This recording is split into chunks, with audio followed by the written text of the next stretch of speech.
Vamos fazer uma continha aí, que é para determinar ó, que quantidade de calor deve absorver uma amostra de gelo de massa 750 gramas, que está a menos 10 graus Celsius, para passar para o estado líquido a 15 graus Celsius, certo? Então, quanto calor o gelo absorve? Tem uma pedrinha de gelo lá, expôs ela ao ambiente, ela está uma pedrinha bem geladinha, menos 10 graus Celsius, e ela vai virar água e depois vai aquecer, que assim que ela termina de virar água, ela termina de virar água a 0 grau, né? Que essa é a temperatura de mudança de fase da água, do sólido para líquido. E ela ainda vai precisar de mais um pouquinho de energia para ir para 15 graus. Então, vamos analisar esse problema. Vamos pensar sobre isso e perceber o seguinte.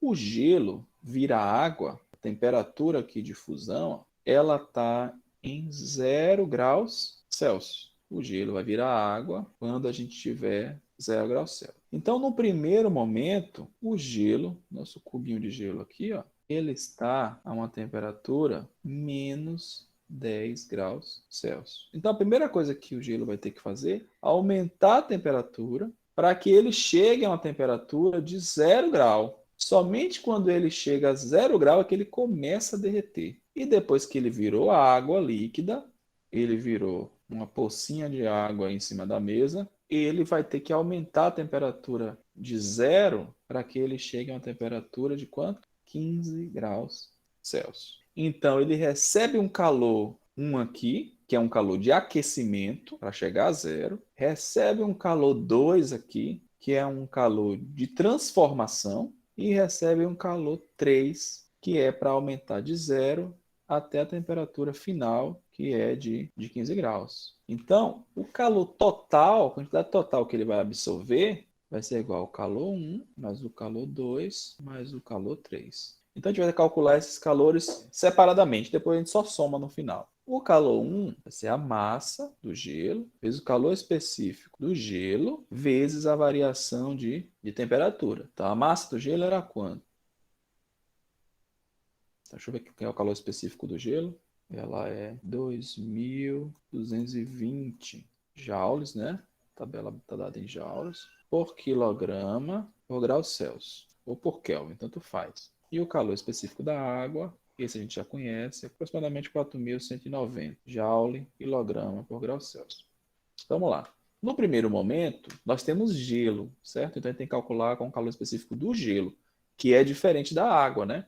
Sabe que o gelo e a água trocam calor de forma diferente, já é uma coisa curiosa, né? Então aqui, ó, a massa vai ser 720 gramas, ou seja, 0,720 quilogramas vezes 2.220. E a variação de temperatura é de quanto? A temperatura final vai ser 0 e a temperatura inicial vai ser ó, menos 10, né? Então tem aí um calor de 15.984 joules. Vou arredondar aqui. 15,9 kJ. Esse aqui é o calor que o gelo usou apenas para aquecer, de menos 10 graus Celsius para 0. Quando chegou agora nessa temperatura de 0, o gelo começa a derreter. E nesse momento, o gelo não aumenta mais a temperatura. Quando ele está derretendo, ele derrete todinho ali a 0 graus Celsius, certo? Isso é uma característica das substâncias puras. Quando elas estão mudando de fase, elas não mudam a temperatura. Elas usam essa energia que ela está recebendo ou cedendo para mudar de fase. Então aqui nós vamos usar ó, calor de fusão vezes a massa. Então qual é o calor de fusão do gelo? Vamos olhar aqui nessa outra tabela. Então o calor de fusão do gelo, ó, no caso aqui da água, né, passando de sólido para líquido, 333 quilojoules por quilograma. Então, beleza, vamos calcular aqui. 333 vezes a massa do gelo, que é 0,72.